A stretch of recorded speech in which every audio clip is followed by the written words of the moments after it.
Дорогие друзья, мы готовы начать. Большое вам спасибо, что вы пришли. Я и, уверена, коллеги тоже счастливы такому большому интересу к теории антишедевра или контршедевра. Давайте я представлюсь тоже перед тем, как представить лектора. Меня зовут Маргарита Кулева, я работаю в Высшей школе экономики, также являюсь куратором лектория по социальным наукам и культуральным исследованиям здесь, на Новой Голландии. И вы, наверное, если вы часто ходите, я думаю, что некоторые из вас, да, заметили, что это всегда был междисциплинарный лекторий. Мы приглашали не только социологов или антропологов, но и теоретиков культуры и представителей самых разных дисциплин. И сегодня не исключение. Сегодня будет лекция Бенджамина Бинстока. Бенджамин — это изначально американский исследователь, который работал во многих университетах Америки, в том числе Колумбия и Купер Юнион. И сейчас Бенджамин, исследователь, который работает в Амстердаме, где, я полагаю, неплохо изучать Рембрандта, который является одним из его основных интересов, и готовится открыть новый институт исследования цифровых технологий применительно к истории искусств. И сегодня он прочтет долгожданную лекцию, которая называется «Антишедевр» или «Контршедевр», теоретизируя Рембрандта через 350 лет, потому что вы знаете, что это год юбилей, и достаточно много событий, связанных с Рембрандтом, будет происходить. Вот, это одно из них.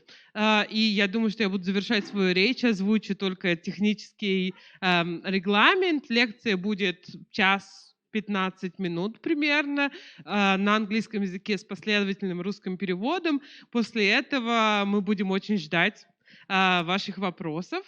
На этом я умолкаю, и давайте поприветствуем нашего сегодняшнего лектора Бенджамин Бинсток.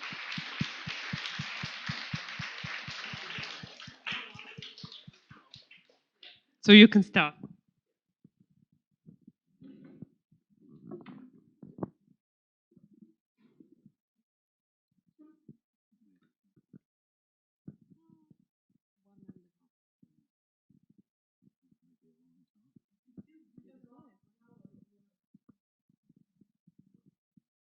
Okay. The counter masterpiece, a theory of Rembrandt after 350 years of his death. Называется моя лекция «Контршедевр» или «Антишедевр. Теория Рембрандта 350 лет спустя».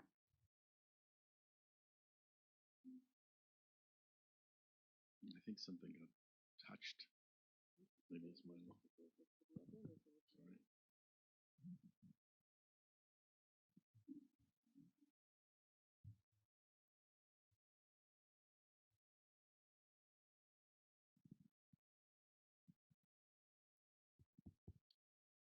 Today, I'll offer an account of the counter masterpiece, which is also a theory of Rembrandt, along with a radically revisionist account of his oeuvre on the occasion of his 350th anniversary of his death.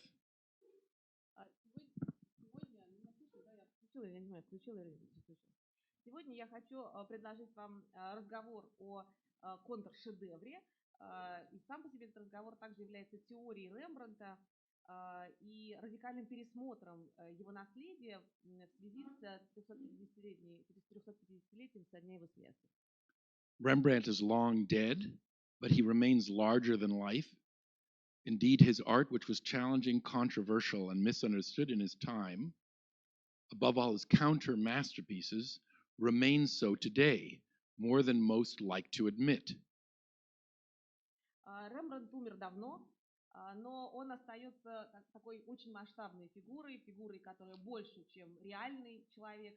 И его искусство, которое в его время уже было противоречивым, вызывало массу вопросов и часто понималось неверно, и особенно его так называемые контршедевры, остаются такими же сложными для понимания и сегодня. Даже в большей степени, чем многие хотели бы признать. So, first, a short history and working definition of the counter masterpiece. Ну, сначала кратко расскажу о том, что такое контршедевр и какова история этого термина. Margareta Koleva and I met at an otherwise drab conference in Zagreb and later met up again in Amsterdam in the Café de Jaren, just below the location of the former guild hall of the Musketeers, where Rembrandt's Night Watch originally hung. Here's the Night Watch. So you see, it used to be in that room. And we had a discussion in that cafe. Маргарита Кулева, с которой я встретился на конференции в Амстердаме, но конференция была так себе, но важно было то, что мы встретились с ней в кафе, которое находилось прямо под зданием, где располагалась раньше гильдия стрелков. И в этой гильдии стрелков как раз и висел ночной дозор. Вот на фотографии вы видите, что кафе находится прямо под окнами того зала, где ночной дозор висел. She proposed the counter masterpiece as a fruitful topic for a lecture here. And I think it's characteristic of her intellectual generosity that she would offer me this challenge and productive tool. И Маргарита Кулева предложила контршедевр как тему для этой лекции. Мне кажется, что вот это щедрое предложение, как раз такая ее интеллектуальная щедрость, состоит в том, что она предложила мне такой вызов, как бы бросила мне некий вызов, и в то же время снабдила меня очень продуктивным инструментом. So she was thinking partly of the counter monument. And an example would be Maya Lin's Vietnam War Memorial in Washington. Ну, она на самом деле думала скорее о контрпамятнике или антипамятнике. И в этой связи можно вспомнить монумент солдатам, погибшим во Вьетнаме, выполненный Майей Лин.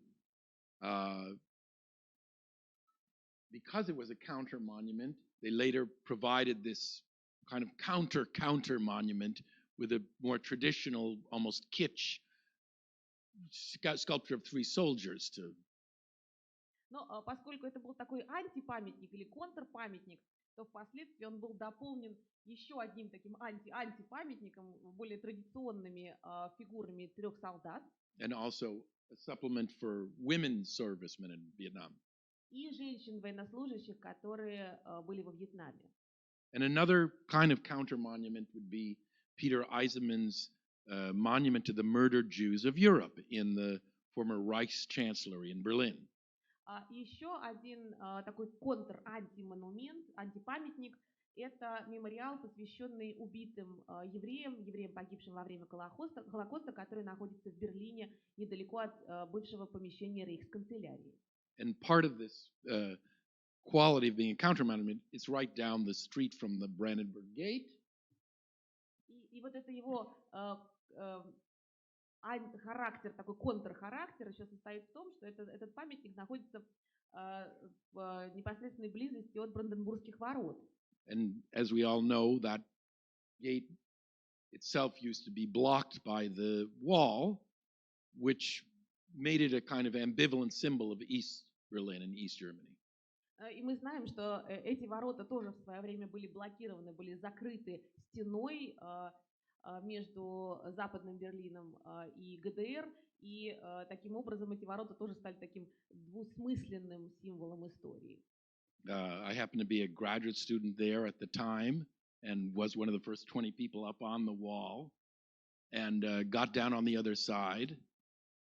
We thought we'd have to stay there all night, but the guards were as confused as us, and in that way the Brandenburg Gate became some kind of symbol of dissolution of boundaries of the Cold War and otherwise.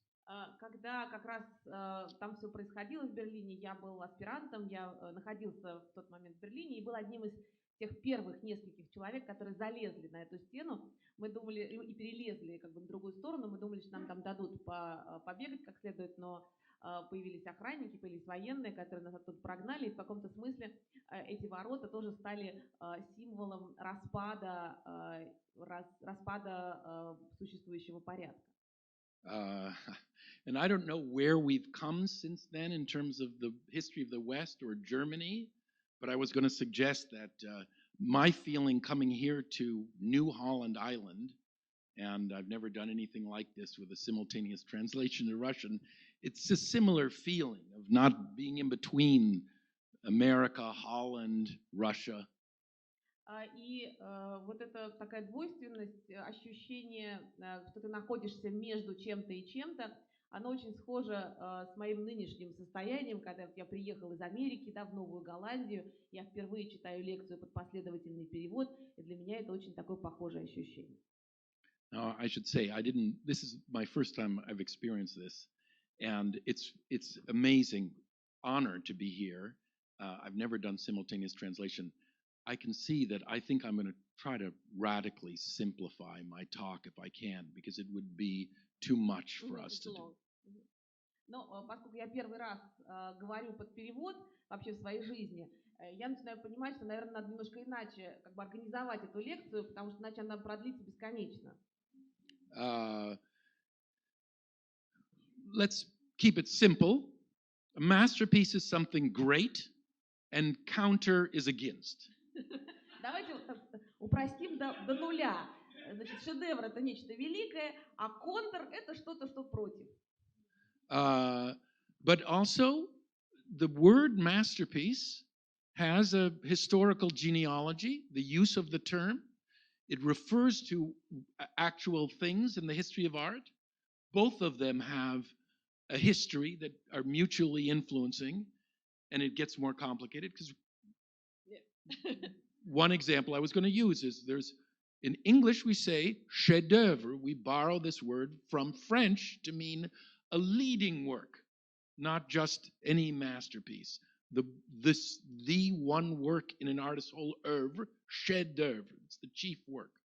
Ну, и здесь я должен остановиться на самом термине шедевр. Дело в том, что в английском для слова шедевр существует два слова. Одно слово — это masterpiece, то есть работа мастера, да, и есть еще слово, которое и в русском затем было заимствовано, да, в близком значении. Это французское слово шедевр, которое как раз указывает на уникальность какой-то работы, на работу, которая является высшей точкой в наследии автора. И когда мы говорим о шедеврах, мы говорим о работах, которые связаны взаимно, которые не только являются величайшими творениями своих авторов, но и генеалогически связаны между собой. And I like to think of the word counter masterpiece in this way, that you're trying to make sense of something. The word is useful to talk about something that already exists. There's a back and forth between the concept and the thing. И мне нравится в этом смысле слово контршедевр, потому что оно позволяет говорить о чем-то, что существует в искусстве. So, Demoiselle d'Avignon, Picasso, is very counter, but now it's become kind of very masterpiecey and monumental. Ну, вот, например, авиньонские девицы Пикассо, они как бы были очень антагонистическими, очень выступали против чего-то привычного, но теперь они воспринимаются вполне себе шедеврально. That the masterpiece is a problem term. There's resistance to this increasingly, I think. И шедевр проблематичный термин, потому что существует некоторое сопротивление, растущее сопротивление. Oppressive categories, bombastic judgments. И существуют различные подавляющие категории, какие-то радикальные суждения. Marcel Duchamp explicitly addressed these issues in his fountain. И Марсель Дюшан в своем фонтане совершенно очевидно обращался к этим вопросам. He emphasized a process of perception is at stake. A masterpiece only becomes such over time, like rum from molasses. И он основной упор делал на восприятие. Шедевр становится шедевром только со временем. And I think more contemporary art the emphasis is on the counterness. Jeff Koons' Rabbit, to name a prominent example only because of the unsurpassed price. Banksy's wonderfully self-consuming Girl with a Red Balloon. These are more counter monuments conscious modernist responses to traditional monuments than counter masterpieces, which I would propose are more older artworks discerned in an interpretive context. Ну и когда мы говорим о современном искусстве, современное искусство, оно само по себе оно как бы воплощает собой эту идею идею антагонизма. Если мы вспомним о таких примечательных примерах, как кролик Джеффа Кунса, побивший все рекорды по цене продажи, или блестящая работа Бэнкси, самоуничтожающаяся девочка с воздушным шаром. Но когда я говорю про контршедевры, я скорее имею в виду так называемое классическое искусство. Now, as it turns out, I had this job to talk about counter masterpieces. I made some notes in various files, and then I was looking in the Macintosh function for just the word counter masterpiece in any file. Ну, когда я готовилась к лекции, я стал искать вот это слово контршедевр, я в поисковик его забил и стал смотреть, где у меня в моем компьютере есть файлы, в которых содержится это слово. I got some much older texts when I looked.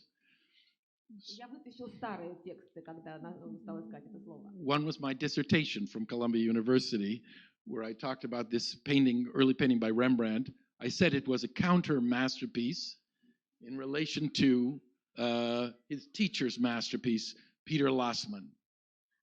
И это слово встретилось мне в моей же работе, в моей диссертации, которую я писала для Университета Колумбия.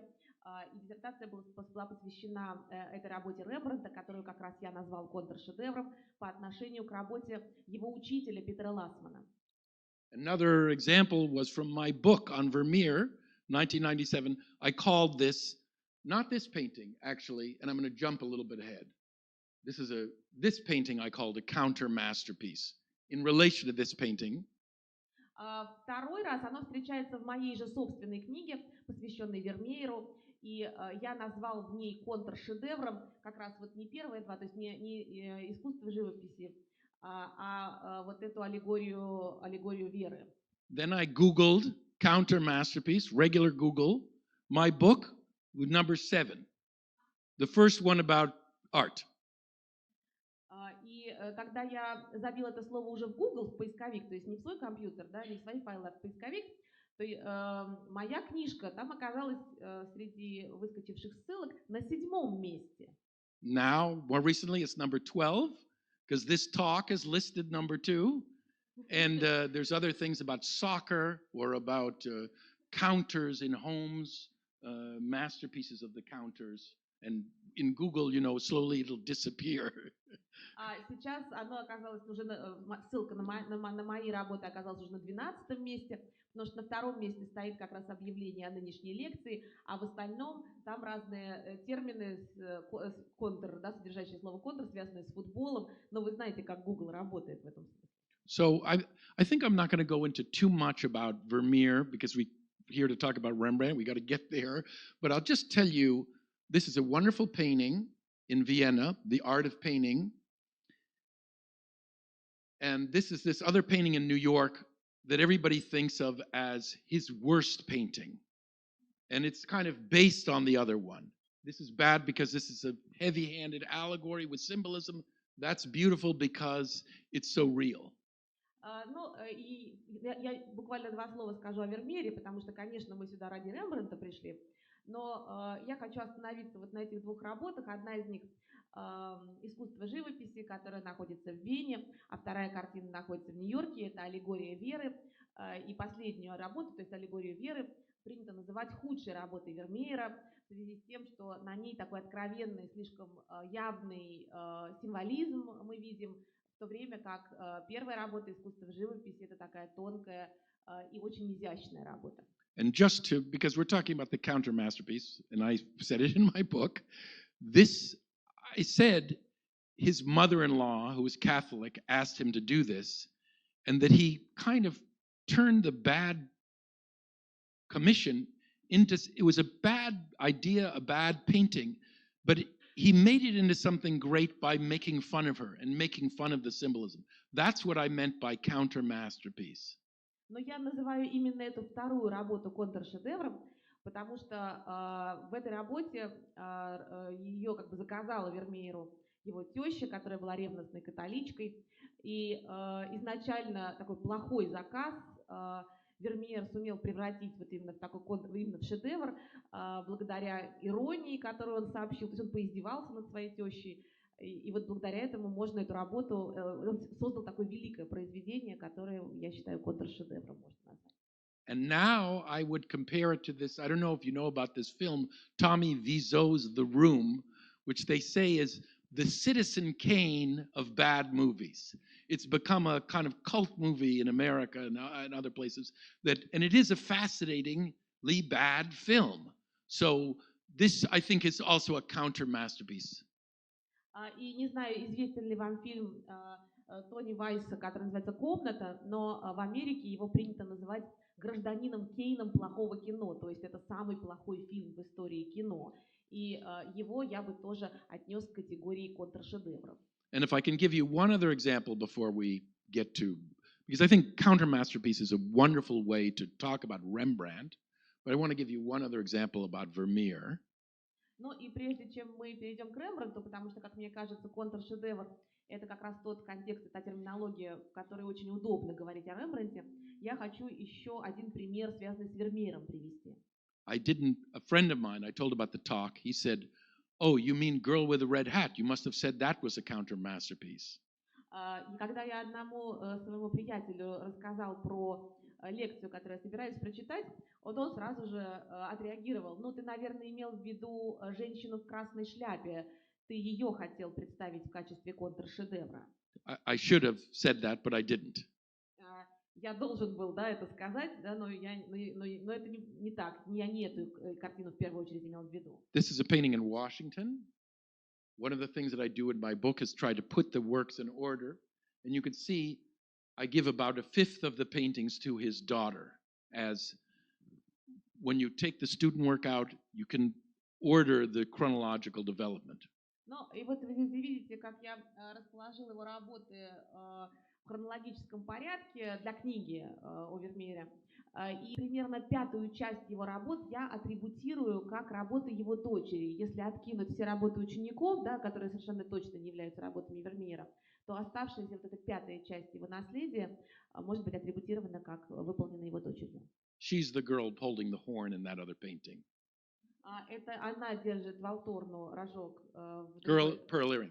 Да-да-да, и девушка с даже жемчужной сережкой.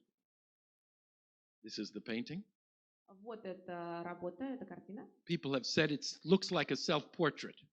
И многие говорили, что она похожа на автопортрет. But they couldn't explain. Но не могли объяснить, почему. I say it is a self-portrait. Но я как раз утверждаю, что это и есть автопортрет. The same girl. Девушка та же. So what I said was counter masterpiece, responding to her father's masterpiece, likewise using herself as model, but seen from her own more spontaneous, bold, expressive, even proto-feminist sensibility. То есть я понимаю это как контршедевр, ответ дочери Вермеера на шедевр своего отца, выполненный в более смелой, непосредственной манере, и даже можно, наверное, отнести его к такому протофеминизму. So you see two different, there are at least within Vermeer, very different meanings of counter masterpiece. Ну вот вы видите, даже в рамках наследия Вермеера два очень разных значения термина контршедевр. But the term is a way of looking at very fundamental issues. What is a masterpiece?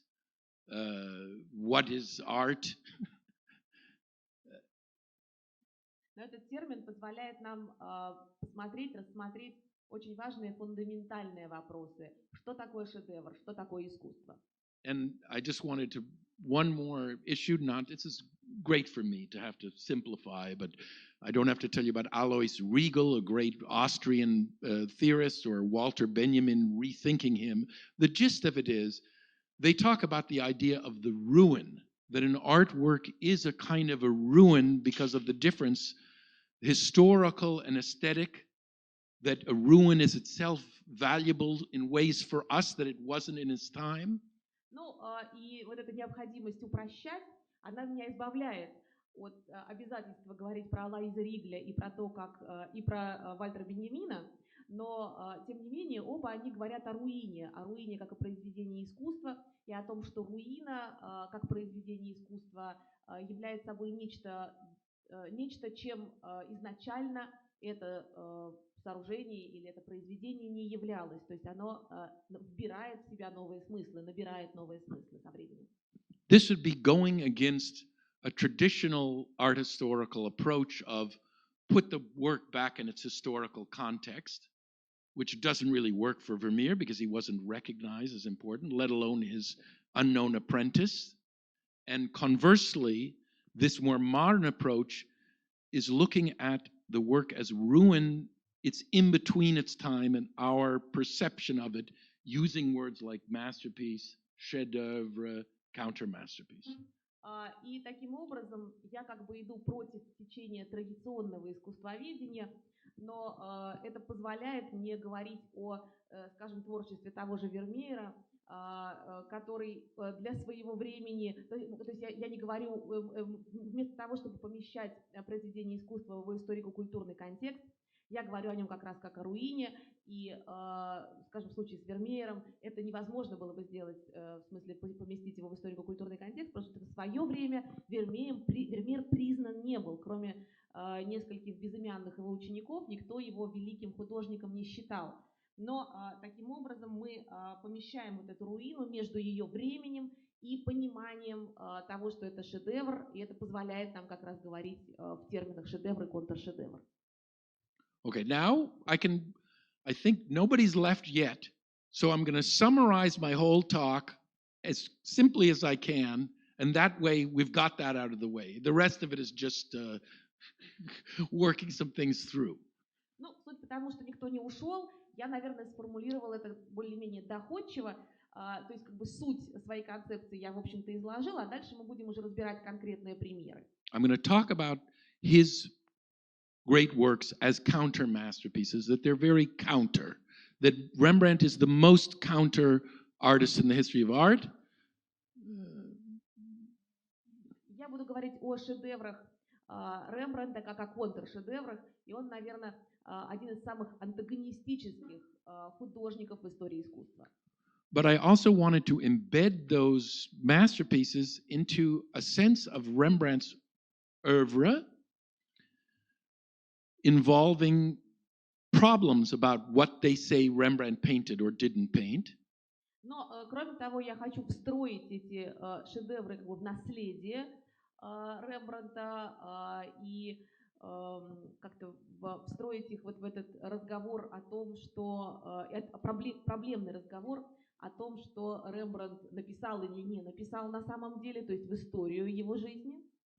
And I wanted to do that by referring partly to some exhibitions in Amsterdam, in case you're not going to be able to go there and see these, to put this in this 350th. There's two very important, at least major exhibits on Rembrandt this year because of the anniversary. And it's a way of us thinking about, do we know who Rembrandt is? Where are we thinking about Rembrandt? Я буду периодически ссылаться на крупнейшие выставки, которые состоялись в Нидерландах в этом году. Мало ли вдруг вы не поедете в Амстердам, да, в ближайшее время. Крупнейшие выставки, которые были приурочены к 350-летней годовщине со дня его смерти.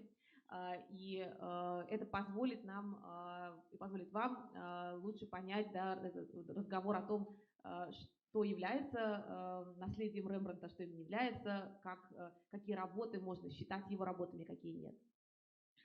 And I wanted to really be able to try to do complexities. I think we'll see how much of a bird over my own talk, like a bird flying over my own talk. But, and I'm showing you some very ugly, his very first paintings. They're a little, but aside from these and the passion cycle that he did for the Prince, or the first couple of years, 1625, 1626, 1627, everything from 1628 on, this is my theory. This is the crux. I think Rembrandt did only masterpieces.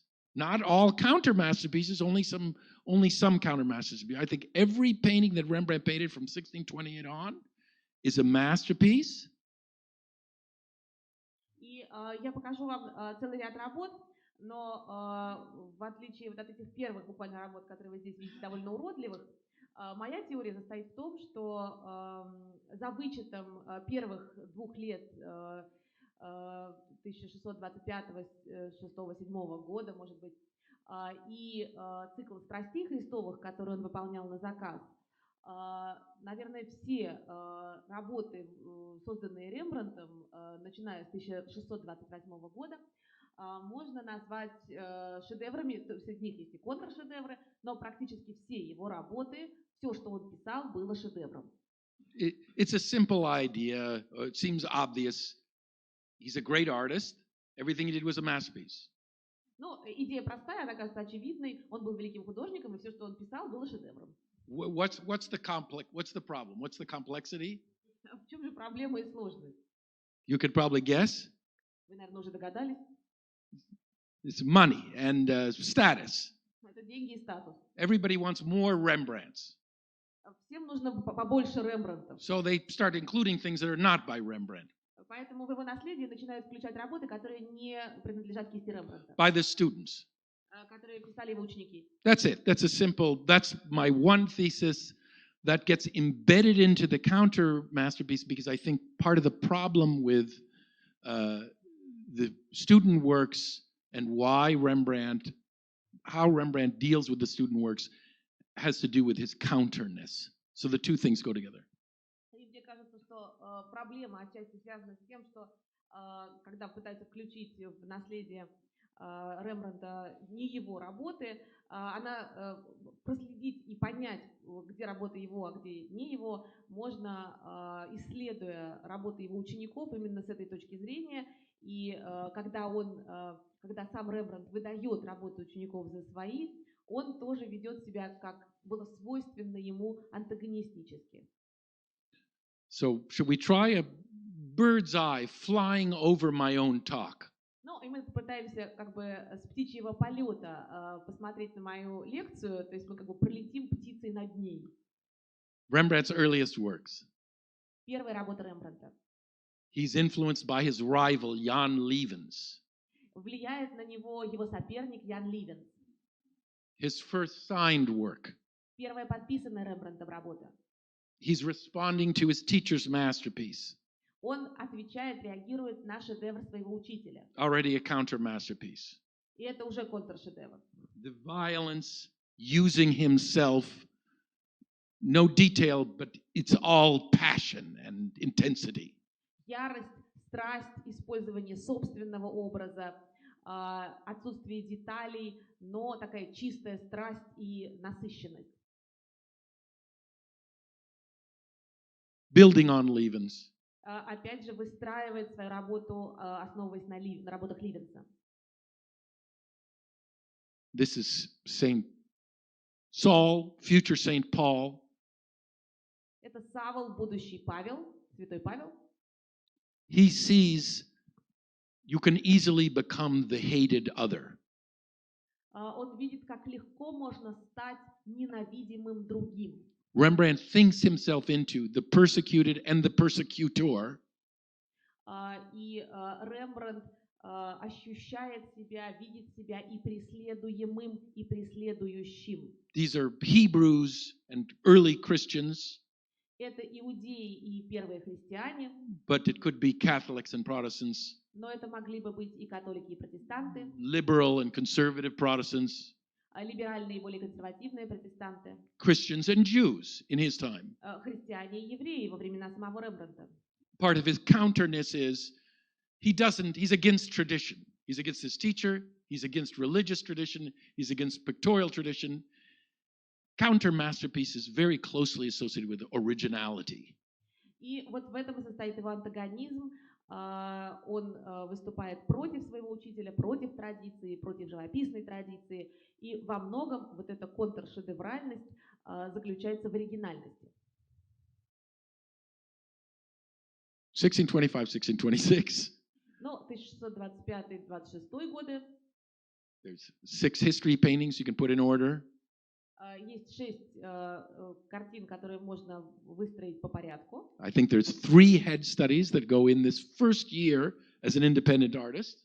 Есть 3 этюда головы, которые, как мне кажется, можно отнести к этому первому периоду, к первому году, выполненные в качестве такого независимого художника.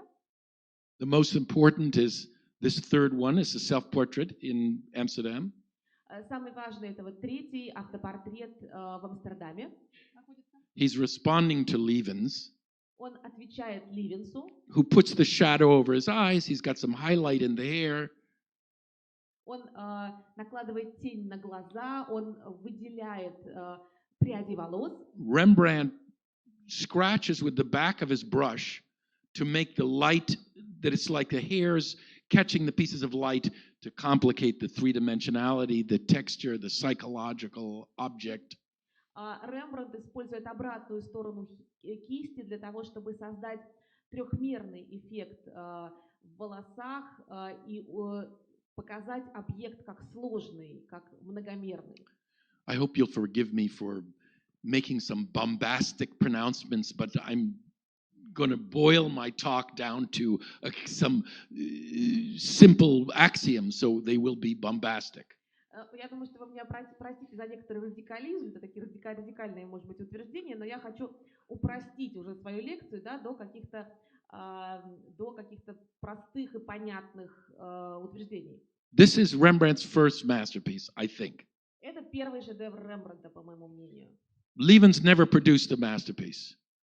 Ливенс ни одного шедевра не написал. This is a historical caesura in the history of art, this distinction between Levens and Rembrandt. It's one of the many bursts of modern art. И это некая историческая цезура в истории живописи. Она пролегает между Ливенсом и Рембрандтом. Таких цезур в истории искусства много. As I showed you with the little chart, this head study is a study for this painting. They don't know what it is.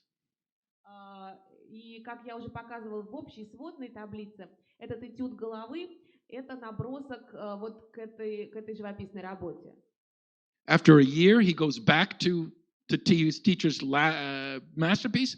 He produces another masterpiece after having developed a vocabulary after a year. Another counter masterpiece. Sorry.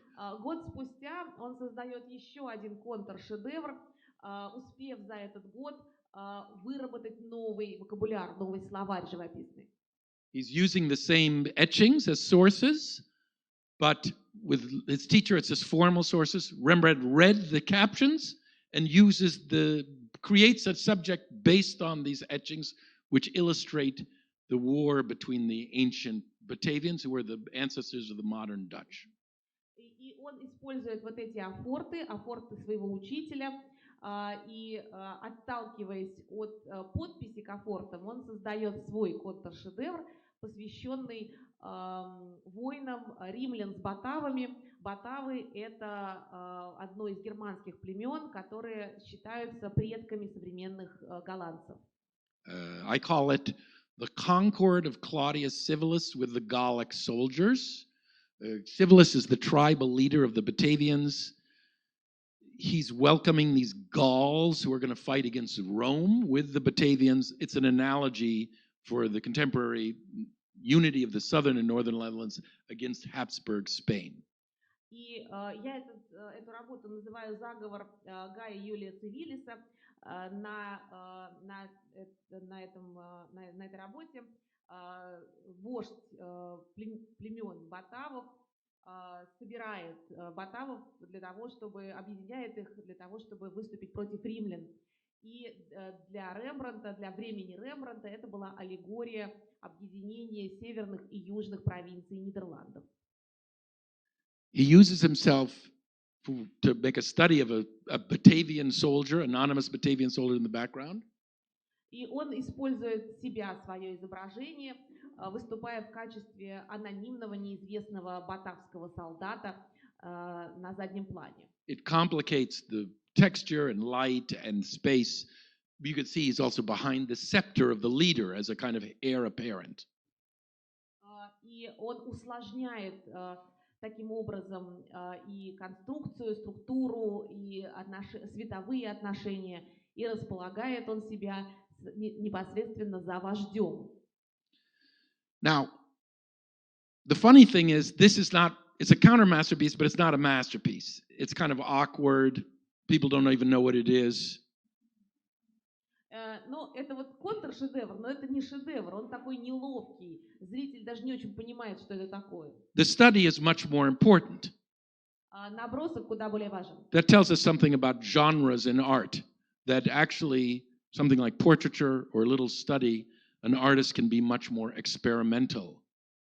Он куда больше нам говорит о новых жанрах в искусстве, и именно в рамках портрета или наброска художник может в большей степени экспериментировать. This is more about Rembrandt. This is really more about Lassmann.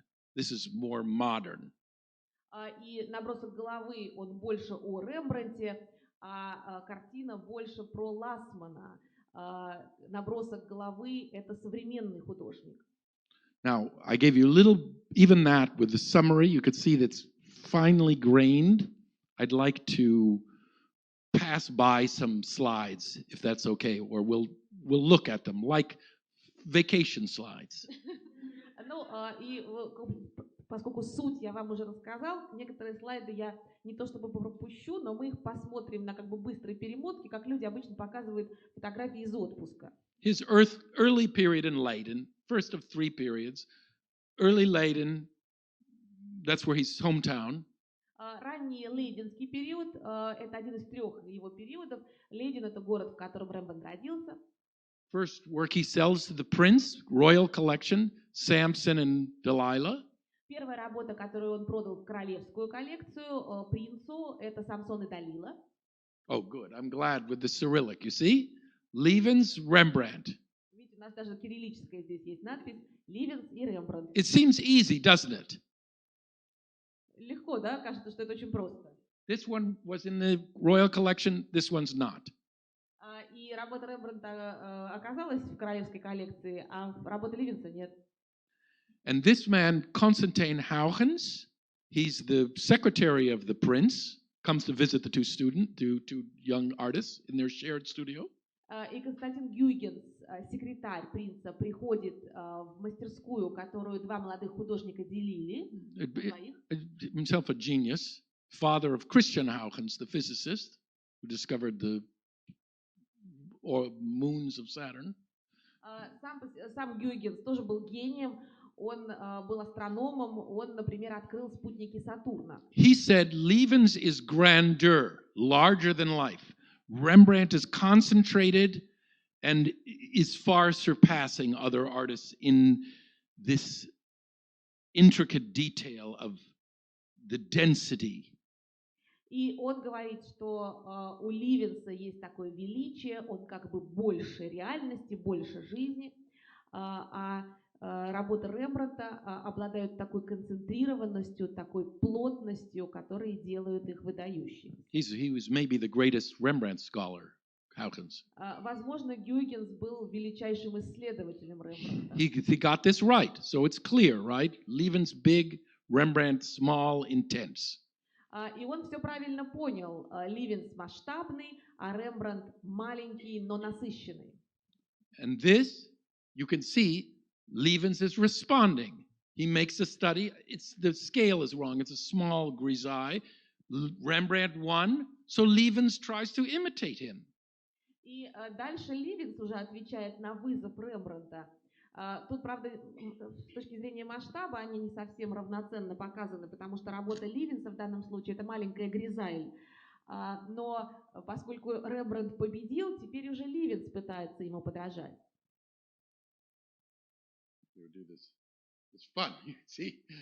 This is like Rembrandt's face that he puts on the soldier. Очень забавно, он как бы дает солдату лицо Рембрандта. Now, this is the Rijksmuseum show, beautiful design with the etchings. And this talk has a picture of an etching. I'm not talking too much about the etchings.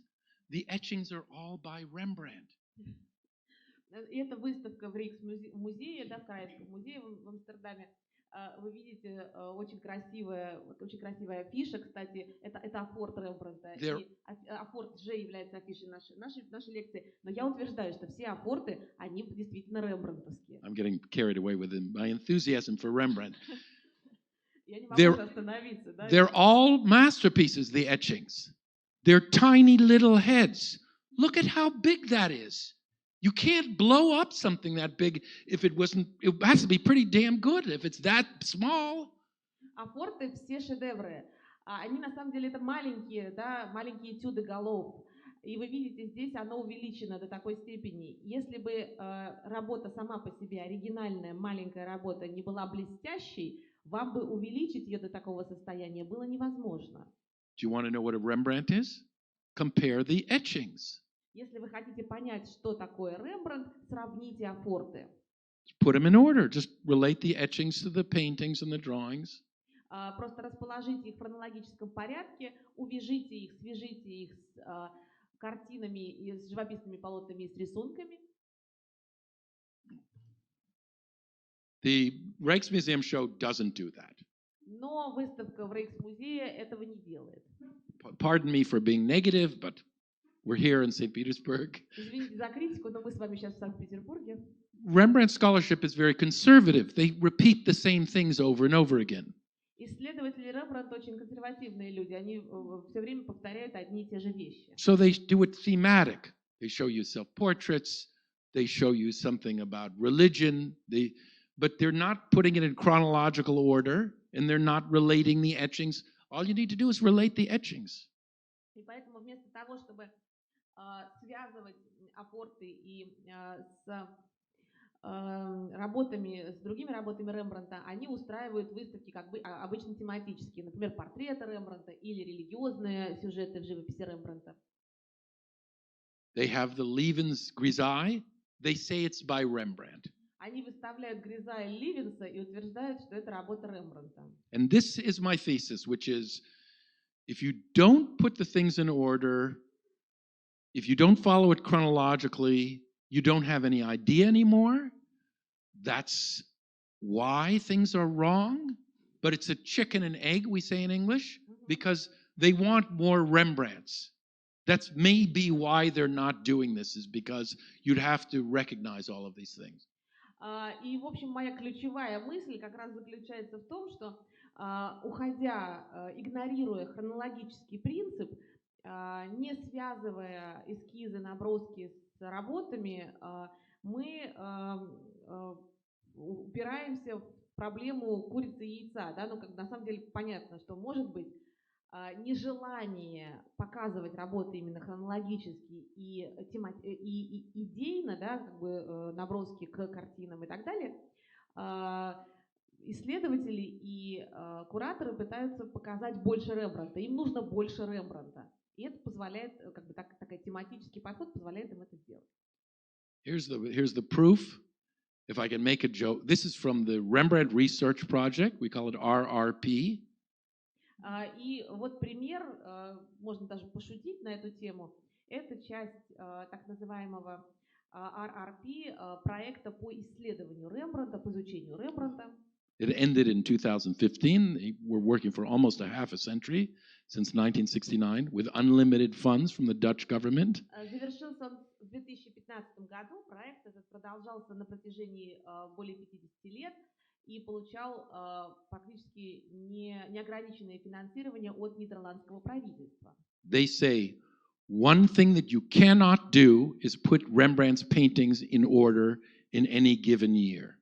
И они утверждают, авторы этого проекта, что единственное, что невозможно сделать, это расположить работы Рембрандта в хронологическом порядке в пределах одного года. I say that's both true and false, obviously false. Я должен сказать, что это, с одной стороны, и правда, и ложь, явная ложь. Any list of paintings is in some kind of order.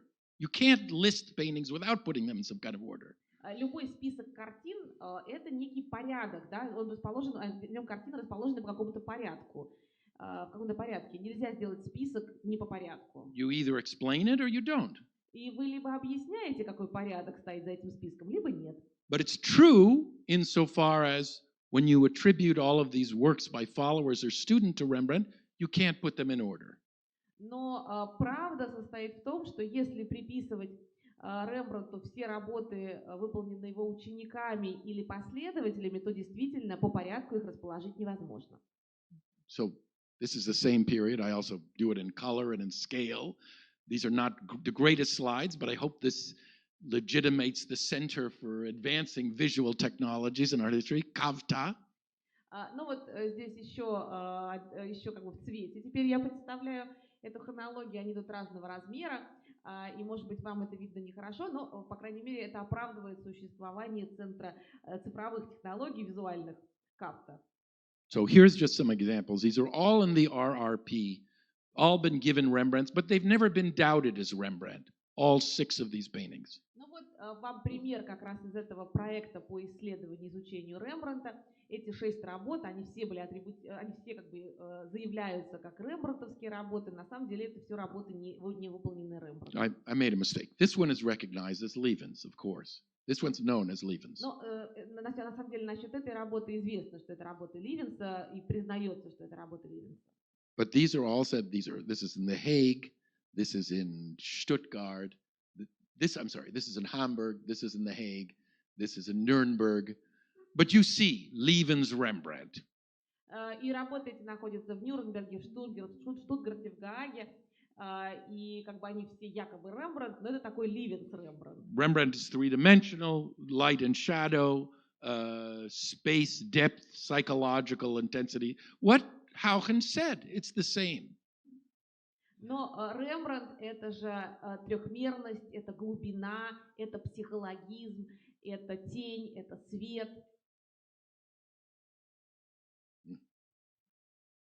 This example, Hauchen talks about a painting of St. Peter Repentant by Levens. You know what the scholars say? The painting is lost. This is Rembrandt's copy of that painting. Гюйгенс пишет о картине Ливенса «Раскаяние святого Петра». Ученые говорят, работа Ливенса утеряна, а это картина Рембрандта. So you get the idea. It's follow the money partly, and we want to follow the paintings. Так что вы понимаете, что за этим стоит. Надо смотреть, куда идут деньги. А мы будем с вами идти за картинами. This painting is actually coming to Amsterdam from the Jewish Museum Israel to visit the Jewish Museum of Amsterdam. It's a very big deal, and it cuts down on the fun for everybody when there's less Rembrandts, I'm sorry to say, but... И вот эта работа, она как раз сейчас должна приехать из Израильского музея в Еврейский музей в Амстердаме, и сопровождается эта выставка очень большим шумом. И, конечно, всех ждет разочарование, потому что это все-таки не Рембрандт, а Ливенс. But you get the idea, and this is more for me. We want to talk about counter masterpieces and Rembrandt. Ну, я думаю, что идею основную вы поняли. Мы все-таки сосредоточимся на контршедеврах, выполненных Рембрандтом. So, a little bit vacation mode. Let's try. Ну, давайте картинки из отпуска, да, попробуем. This is Levens gets mad at Rembrandt. He does an ugly portrait of him. Вот Ливенс рассердился на Рембрандта и написал некрасивый его портрет. Rembrandt responds with this beautiful painting, I'm like a prince. А Рембрандт отвечает на работу Ливенса вот этим блестящим произведением, в котором он утверждает, я выгляжу как князь, как принц. Prince of painters. Князь художников. He makes a drawing. He makes an underdrawing discovered in 1998. Он делает набросок, он делает второй набросок, который в 98 году был найден. Now I show you this exhibition in the Mauritshuis in The Hague. А вот эта выставка в Мауритshauсе, господи, The Royal Collection. Это королевская коллекция в Мауритshauсе, в Гааге. Actually built with the terrible slave labor in Brazil, like a lot of these palaces. И построена она трудом, как бы усилиями рабов в Бразилии, как многие такие здания. Here's King Willem I of Holland, who founded the Royal Collection. There was a prince in Rembrandt's time, but this is the royal collection now in the Mauritshuis. Это Вильгельм I, нидерландский король. В то время как бы он был принцем, но именно он построил этот музей и основал королевскую коллекцию. This is, he liked early Rembrandt, refined, early. King Willem, he collected early Rembrandt, refined Rembrandt. Вильгельм любил раннего Рембрандта, он собирал ранние работы Рембрандта, такие рафинированные, изящные. Early 19th century. Начало 19 века. This is Abraham Bradius, who made the standard catalog. Это Абрахам Брейдис, он сделал первый каталог, стандартный каталог. He liked late Rembrandt, supposed rough. Ему нравился поздний Рембрандт, такой грубый. I don't think either of those paintings are by Rembrandt. The Mauritshuis does. We're not going to talk about that. Я не думаю, мне кажется, что обе эти работы не принадлежат кисти Рембрандта. Музею Маурitshuis кажется обратно, они считают, что это Рембрандт, но говорить сейчас об этом не будем. I just wanted to tell you, they now say this is a student work. This is the masterpiece in the Nuremberg. This is what the Mauritshuis says in this Rembrandt year in their own museum. Ну и вот Маурitshuis сейчас утверждает, что картина, которая находится справа, это работа ученика, а шедевр находится в Нюрнберге, то есть шедевр кисти Рембрандта находится в Нюрнберге. Here you see the label, you say studio. Ну вот вы видите, как подписан этот портрет. Здесь написано «Мастерская Рембрандта». And it's partly a strange cultural thing, which is that people want late, rough Rembrandt, even for the early ones. И вы видите здесь такой странный, такой культурный феномен. Людям хочется вот такого грубого Рембрандта, как бы выдать за грубого Рембрандта даже ранние работы. But they couldn't say who it was. Но они не могли сказать, кто это. They say unknown student. Они говорят неизвестный ученик. Rembrandt had two students in Leiden. We know who they were. У Рембрандта было два ученика в Лейдене, и мы знаем, кто были эти люди. No unknown students. Никаких неизвестных учеников у него не было. Here's one student, Gerard Douw. И вот два студента, один Gerard Douw. He's too fussy and pedantic to have done it. И он слишком такой педантичный, и для того, что он был слишком педантичен для того, чтобы написать такой. Fabulous painting of Rembrandt's mother. This is a masterpiece, a Douw masterpiece. Прекрасная работа, портрет матери Рембрандта, это как раз шедевр Douw. There's Isaac Jouderville. Исаак Яльдервиль. It's not a masterpiece. Это не шедевр. Very rough. It's too rough. Слишком грубая работа. Now, this choice between smooth and rough. И вот этот выбор между гладкописью, гладким и грубой манерой. That's a student's. Это ученики. Rembrandt combines mastery with impasto, roughness with knowing what he's doing. It's not sloppy, it's not pedantic, it's a genius. А Рембрандт, как гений, он соединяет и то, и другое. Он соединяет гладкопись с пастозностью, он соединяет педантичность со свободой. Именно поэтому он и гений. Jouderville did the thing in Nuremberg. Яльдервиль автор портрета в Нюрнберге. And he also did some other versions. Munich, it's never been questioned as a Rembrandt, but it's the same thing. It's a Jouderville after Rembrandt. И еще одна работа в Мюнхене, вот насчет нее никто никогда не сомневался, что это не Рембрандт, это его ученик Яльдервиль, который повторил портрет Рембрандта. This is Rembrandt. It's always the same guy, always from the beginning to the end, mastery with bold spontaneity. Вот Рембрандт. Это один и тот же человек от начала до конца. Человек, обладающий мастерством, спонтанностью. That's my thesis. И вот в этом состоит мое главное утверждение. We just have to try to get quicker through some of these details. Постараемся пробежать через детали, да, как бы по деталям. I was going to show you this early counter masterpiece from the end of his youth period in Leiden. Я собирался показать вам вот этот контршедевр. Это картина, написанная в поздний молодой период Рембрандта, в последние годы его жизни в Лейдене. Judas returning the 30 silver pieces. Это Иуда возвращает 30 серебряников. Haugen says this surpasses anything from Italy or antiquity. He says this has done something completely unique and equaled the rest of the history of art. Haugens. Гюйгенс пишет, что это шедевр, превосходящий по своей силе все созданное когда-либо в античности или в эпоху Возрождения. It's his first recognized masterpiece. Это первый признанный шедевр Рембрандта. Haugens is the first person to recognize Rembrandt's importance. И Гюйгенс первый человек, который осознал, признал важность Рембрандта. He was there at the time. Он находился непосредственно там. But he didn't have that interesting much to say about the painting.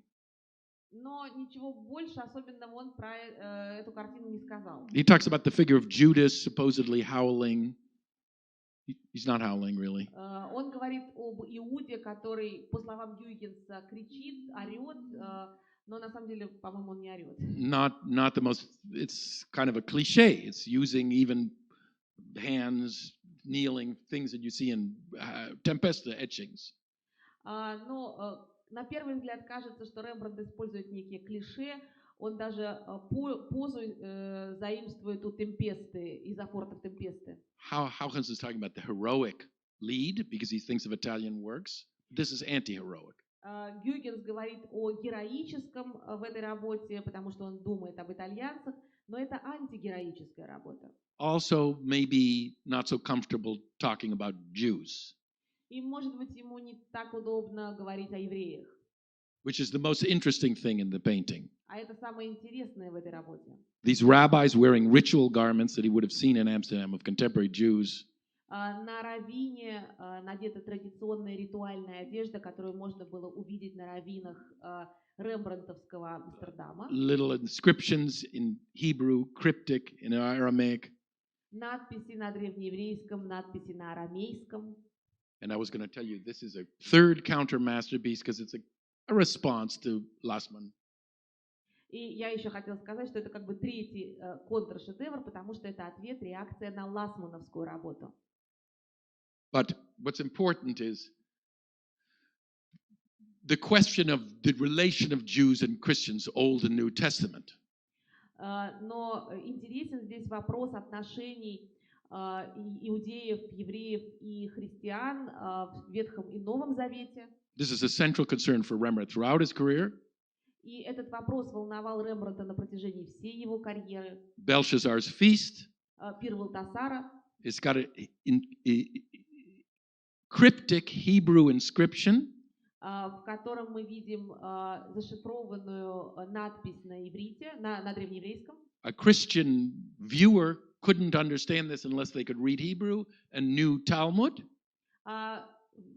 Зритель, тот, кто смотрел на эту картину, человек христианской веры не мог это прочесть. Он мог это прочесть только если он знал древнееврейский и читал Талмуд.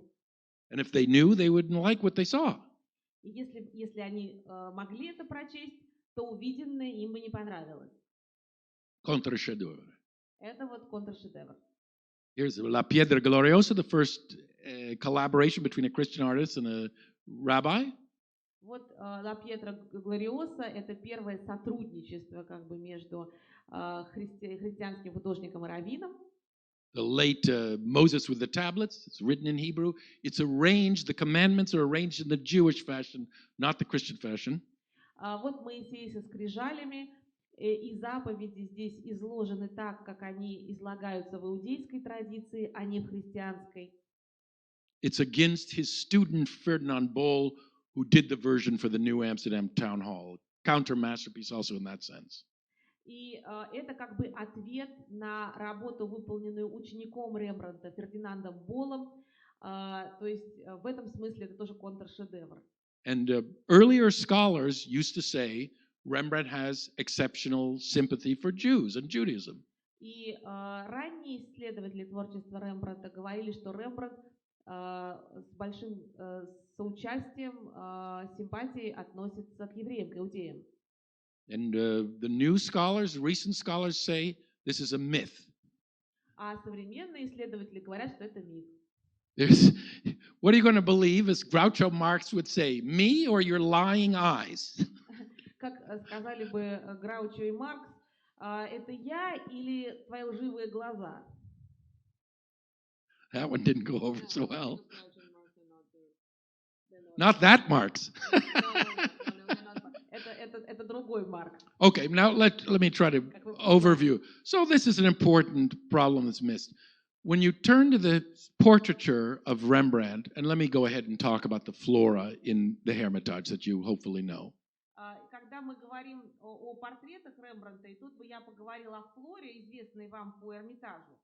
Beautiful flowers. You see the Rembrandt tulip is named for the flame-colored tulip. Вы видите прекрасные цветы, и вот этот сорт тюльпанов, который называется тюльпан Рембрандта, с такими огненно-красными лепестками. The fertility of his wife. So.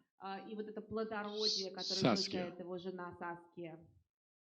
Here's another version, Saskia's Flora, in London National Gallery. В Национальной галерее в Лондоне есть еще один вариант Саскии в образе флоры. So what's it going to be, St. Petersburg or London? Ну что, вы за Петербург или за Лондон? Thank you. The London one, it's like a dummy. Лондонская, она как манекен. Zombie. Как зомби вообще. It doesn't look like Saskia. Она на Саскию вообще не похожа. It's also flat and. И картина плоская, живопись плоская. And we also know that the flowers were painted over Holofernes' head. It's a Judith that got turned into Flora. И венок, на самом деле, это венок с головы Алаферна. Это Юдивь, которую переписали как Флору. So what's the solution? И в чем секрет? В чем разгадка? Not Rembrandt. A student. Ученик. But London also wants a Saskia's Flora. Но Лондон тоже хочет, чтобы There's only one. Саския в образе Флоры. А она только одна. We actually have a drawing. It's made after the painting. Есть рисунок, который сделан с этой картины. They say this is by Ferdinand Boll. И говорят, что рисунок этот выполнен Фердинандом Боллом. And if you look at Ferdinand Boll's paintings, you see similar qualities. It's not hard to see it. И если присмотреться к работам Фердинанда Болла, то можно увидеть те же характеристики, не так сложно их разглядеть. See, this is like vacation shots of Bolls. I don't have to. There's millions of dollars at stake. Вы понимаете, да, что это как такие вот картинки с отдыха, да, болловские картинки из отпуска. Но на кону стоят миллионы и миллиарды долларов. People own these paintings. The Prado, Sophonisba, with the golden cup, poison cup. И эти картины висят в музеях. Например, смерть Софонисбы, да, с чашей, наполненной ядом, она висит в Прадо. There's a Minerva, private collection in New York. Минерва в частной коллекции в Нью-Йорке. Tom Kaplan, terrible guy. Ужасный человек. Why is he terrible? He's not. Can I just tell very quickly one anecdote? Я быстренько расскажу анекдот. They bought a painting first while I was writing my Vermeer book, and I wrote them. I said, I'm very interested. It was supposed to be a Rembrandt. I said, I'm very interested in your painting. He wrote me back and said, can you come to dinner? I wrote him an email saying, I'm very interested in your painting. He said, would you like to come to dinner? Ну, когда я писал книгу о Вермеере, значит, я написал Каплану, что меня очень интересует одна из работ, содержащихся в его коллекции. Он мне написал, приезжайте, поужинаем. And then I said, well, I have to tell you, I think it's a masterpiece, шедевр. И я ему тогда сказал, что вот я должен вам признаться, я считаю, что это шедевр. But I think it's a masterpiece by your Rembrandt's greatest student, Carl Fabricius. Но это шедевр работы величайшего ученика Рембрандта, Карла Фабрициуса. They said, do you have any proof of this? Do you have anything? Он меня спросил, а доказать можете? У вас есть какие-то доказательства? So I sent them the chapter from my book on Vermeer. The 4th chapter is all about Carl Fabricius. Я прислал 4 главу из своей книги о Вермеере. 4 глава в этой книге посвящена целиком Карлу Фабрициусу. I never heard from him again. Больше он мне не писал и не звонил. But you see, this is now getting a little bit personal, and this is the last thing, and then we'll go back to talk about Rembrandt. But when I talk about the money, it's everywhere in scholarship and museums, and I think the reason why I can do this is some strange combination of that I'm on certain respects a failed academic. Я просто еще буквально одно личного характера замечание, потом мы вернемся к Рембрандту. Почему я все время говорю про деньги? Деньги, они везде, они в стипендиях, они в музеях. Up till now, or I'm a borderline case. Почему я могу об этом говорить, да? Потому что я в каком-то смысле такой, с одной стороны, несостоявшийся ученый, я нахожусь на границе. I get to go to St. Petersburg and all kinds of things. I've been very successful in the private sector.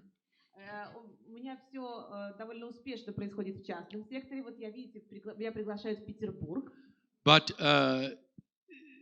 people that I know and like, you understand, you don't have to be a liar or a con man. Nobody wants the trouble. It will undermine everything to talk about what I'm talking about here. I think it's really true. Но люди, которых я люблю и которые не являются ни лжецами, ни мошенниками, не надо быть ни лжецом, ни мошенником. Просто если говорить об этом, да, много и громко, то это может подорвать основы всего, то, о чем я говорю с вами сегодня. Let me tell my third thesis. I want to hear what you have to say. Yes. Что вы думаете про работы Вермеера? You have to look at my book. Tom Kaplan has that painting because of me. У него в коллекции эта работа из-за меня. It was owned by Wynn, the Me Too casino owner. Раньше она принадлежала Уину, владельцу казино Me Too. Mercifully forgotten his first name. Steve Wynn. Steve Wynn. Sold it. He bought it for $30 million. He sold it when my book came out because I explained it's by his daughter. Very interesting painting. Он в свое время купил эту работу за $30 миллионов и продал ее, когда вышла моя книга, в которой написано, что это работа его дочери Вермеера. Очень интересная работа. Tom Kaplan bought it for $30 million. И Том Каплан купил его за $30 миллионов. Now, this is the thesis, which is Tom Kaplan, you know, he has a lot of money. He cares about painting. He's created an incredible collection. But the difference between, that's what we're talking about. If we really care about Rembrandt, we should be able to look at some of these basic differences, right? Когда я говорю о Каплане, это человек, у которого очень много денег, который создал потрясающую коллекцию живописи. Но когда вот мы говорим об этих вещах, если Рембрандт нам действительно важен, мы должны быть в состоянии объяснить, чем он отличается. People want more Rembrandts, but what that means is inflation and devaluation. It's like everybody getting more money. Люди хотят иметь больше Рембрандтов, но это влечет за собой инфляцию и девальвацию, обесценивание. And I'm trying to break the bank here. И я пытаюсь здесь как бы сломать эту практику, да? But one of the things that I'm saying, so there's my third thesis is that Rembrandt is caught between people caring about him and people being greedy. И мой третий тезис, мое третье утверждение заключается в том, что Рембрандт как бы оказался между теми, для кого он действительно важен, и теми, кем руководит жадность. Which engulfs potentially everyone. Во вторую группу практически все могут войти. I don't think most people are not going to like what I have to say. The Dutch aren't going to want to hear that. Большинству людей не нравится, не понравится то, что я имею сказать. Голландцам точно не понравится. But I think when I talk about the St. Petersburg Saskia's flora, I got some friends in here. Но когда я говорю о в Саске в образе Флоры, которая находится в Государственном Эрмитаже в Петербурге, я знаю, что здесь у меня союзники есть. And my fourth thesis, hermeneutics of the obvious. И мой четвертый тезис — это герменевтика очевидного. Like Purloined Poe, Edgar Allan Poe, the Purloined Letter. Как в рассказе Эдгара Аллана По «Спрятанное письмо». The truth is lying out in the open. It's obvious. Правда у нас на виду, она очевидна. Or Emperor's New Clothes. You like that? Или новое платье короля. It says on there, Ferdinand Boll. Написано, да, эта картина подписана, это Фердинанд Болл. And you can go and read what the scholars, how they managed to twist that around, that this is all Rembrandt. И вы можете пойти почитать, как запутывают эту всю историю ученые, утверждая, что это все Рембрандт. I want to come back to this is my last thing I indulge myself, and then we're really going to sail into I want to come back to this Groucho Marx. I love Groucho Marx. He's my hero. They know who the Marx brothers are? The three Marx brothers? Вы знаете, мне все-таки хочется про Граучо Маркса, да, поговорить. Вы It's very знаете, Russian in spirit. Братья Маркс, они такие очень русские по духу. It's films. They're the greatest films. Это потрясающие фильмы. And Groucho Marx said, who are you going to believe, me or your lying eyes? И Граучо Маркс говорил, кому вы будете верить, мне или своим лживым глазам? That's what you can see, that it's Boll. Вы же видите, что это Болл. But I'm an expert. I'm going to tell you it's Rembrandt. Но я эксперт, я буду утверждать, что это Рембрандт. I'm a counter-expert. А я контр-эксперт. There's a Boll in the Hermitage. Это Болл в Эрмитаже. That's okay. Who's counting? Ну, кто считает? But they say it's Rembrandt. Но они говорят все, что это Рембрандт. This, my last Boll, this is in the Rothschild collection. The Rijksmuseum is negotiating right now hundreds of millions of dollars, fighting with the Louvre. It's in the Rothschild. Этот последний Болл, он находится в Ротшильдовской коллекции, и Лувр ведет переговоры в отношении этой работы. Banner Carrier, it's called. Rijksmuseum, извините, Rijksmuseum ведет переговоры. Называется эта работа «Знаменосец». There's a Boll drawing. Это рисунок Болла. They say, oh, it's like a generic Rembrandt self-portrait. Они говорят, ну это как бы как автопортрет, похоже на автопортрет Рембрандта. It's the companion to Saskia's Floor in London. Это как раз пару к Саске в образе Флоры, той, что в Лондоне. And I don't want to be negative, but there was a big show in 1995. Rembrandt, the master in his workshop. Была большая выставка в 1995. They did not cite a single example of a work produced in Rembrandt's workshop. It was only mature works by the students that are signed. Выставка эта называлась «Мастерская Рембрандта», но парадоксальным образом на этой выставке не была представлена ни одна работа, выполненная непосредственно в мастерской Рембрандта. Это были все работы его учеников, но выполненные ими уже в зрелом возрасте. And I don't want to say anything political about what's going on with Russia and America, but in this case, again, with this obvious, sometimes when you're lying or conning or cheating somebody, you make it almost explicit. It's easier to con them. You put it right on the cover. Но я ничего не хочу говорить о политических отношениях между Россией и Америкой, но когда хочешь кого-то обмануть иногда, да, когда хочешь смошенничать, иногда лучшей стратегией бывает сделать это мошенничество, этот обман очевидным. Здесь кураторы этой выставки просто поместили эту ложь непосредственно на обложку.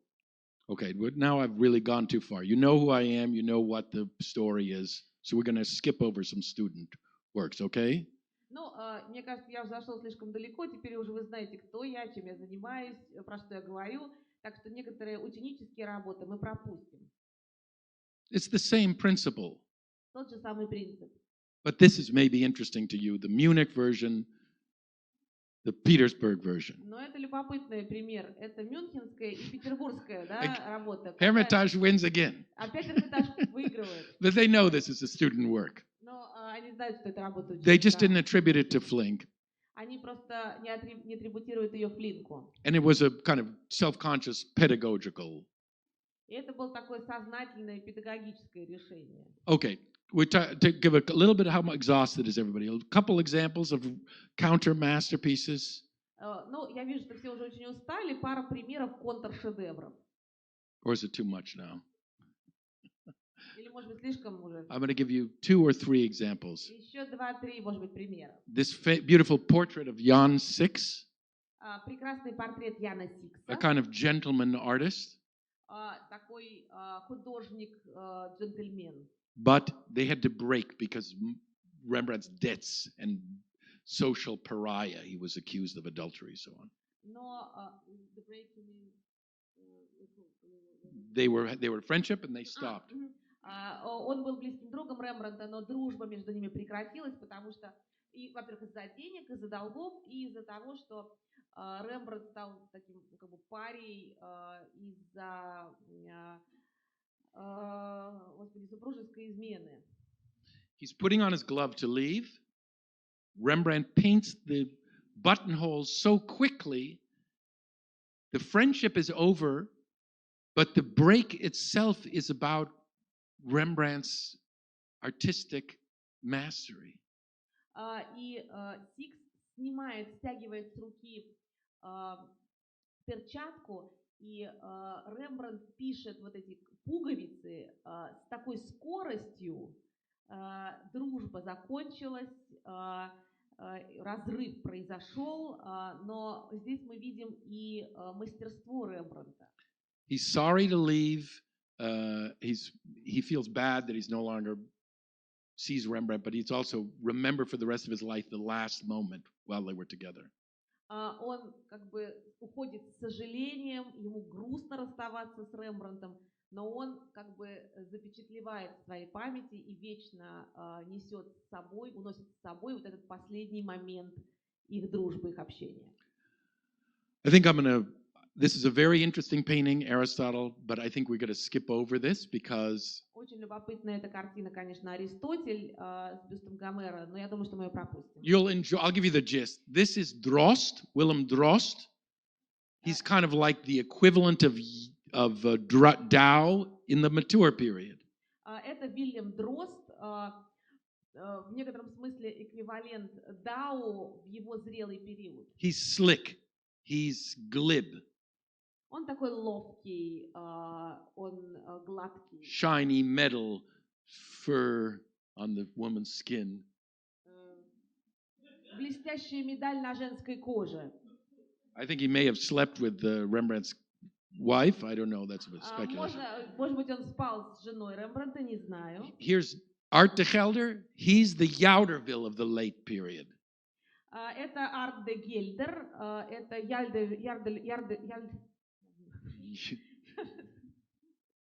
это поздний Яльдервиль. Rough. He's rough. И он такой грубый, резкий. Ugly people. Everything's like it's made of burlap.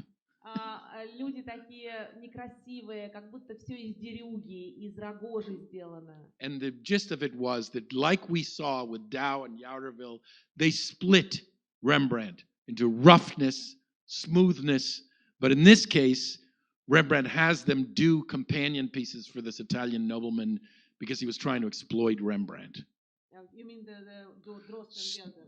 Yes, he has the students do works because, as I said, even this Italian nobleman is attracted to Rembrandt, but he's greedy. He wants 3 Rembrandts instead of 1, so Rembrandt sends him some student works. Но как и Гелдер и Дрозд, они точно так же, как и в случае с Дау и с Яльдервиллем, они как бы представляют собой крайности, которые соединяет своим гением Рембрандт.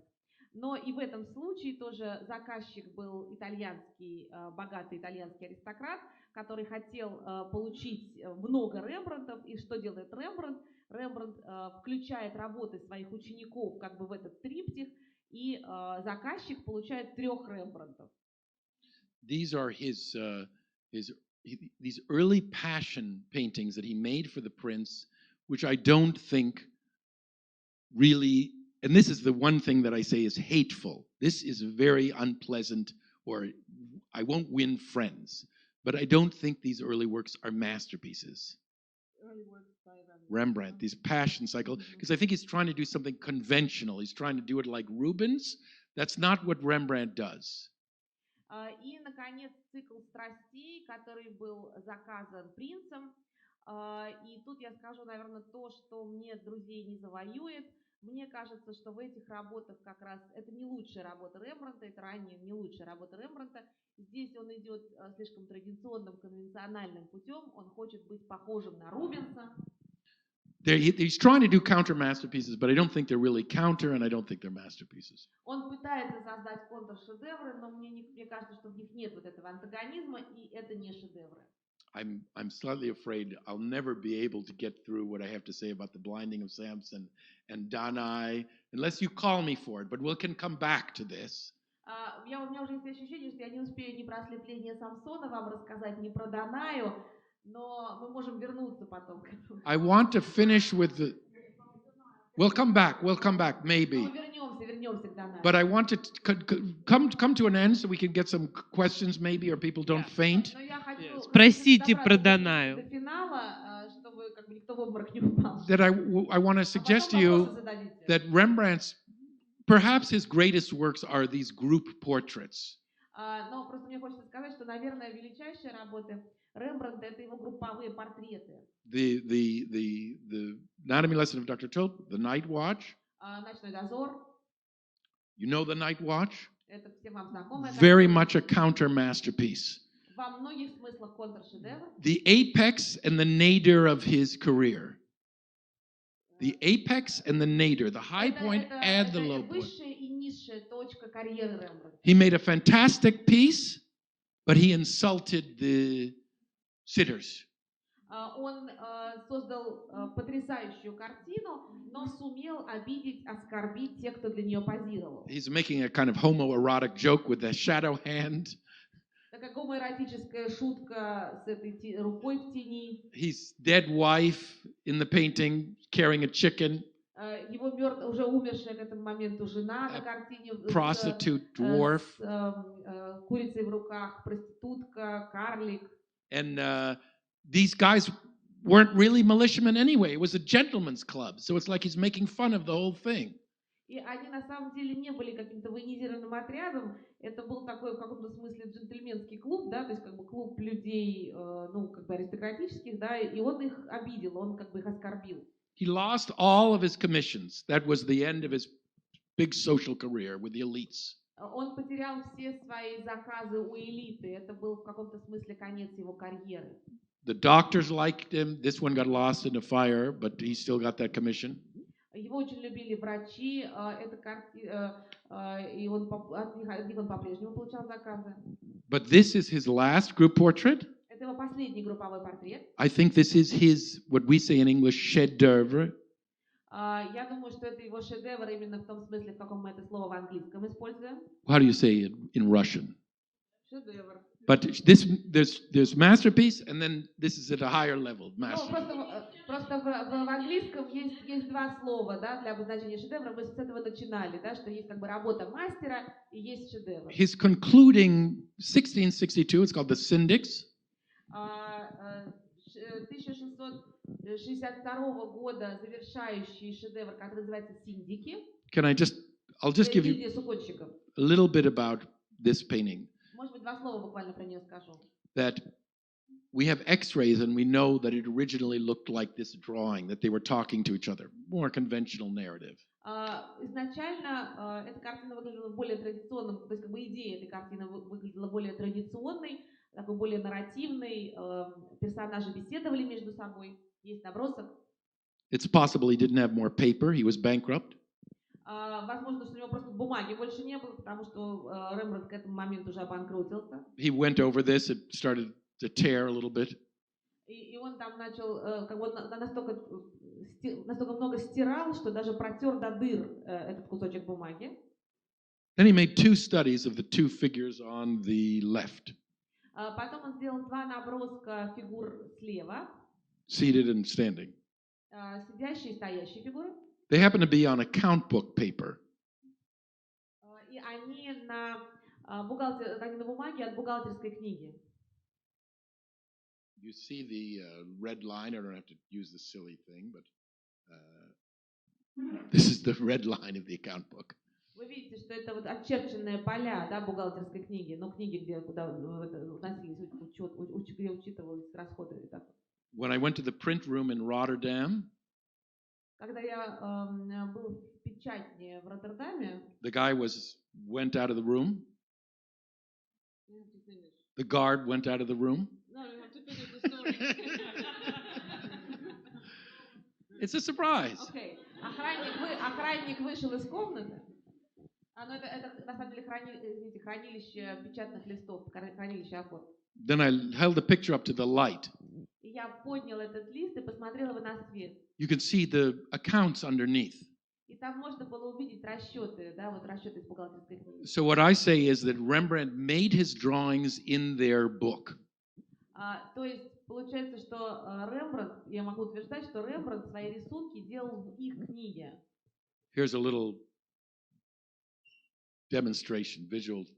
Вот визуальная демонстрация. You see? So then he shows them looking at the drawings in the book. А потом он показывает их рассматривающими рисунки в книге. It's what André Gide calls mise en abîme, staging an abyss. Это то, что Андре Жид называет мизанабим, то есть, It's like Russian dolls. Это такой эффект матрешки, когда нечто выстраивается как бы в бесконечном количестве пространств. Something inside itself. То есть нечто внутри себя самого. I think you should translate mise en abîme in English, internalized masterpiece. Мне кажется, что мизанабим, наверное, в английском должно переводиться как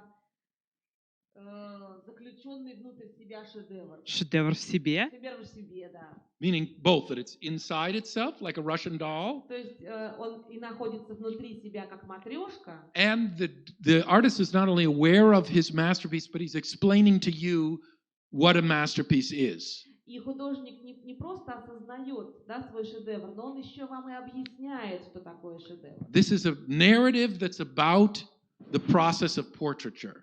Это как бы нарратив, рассказывающий нам о процессе портретирования. It's about itself. Это картина о картине. That's the most modern thing. Это самое модерное, самое современное, что вы можете себе представить. And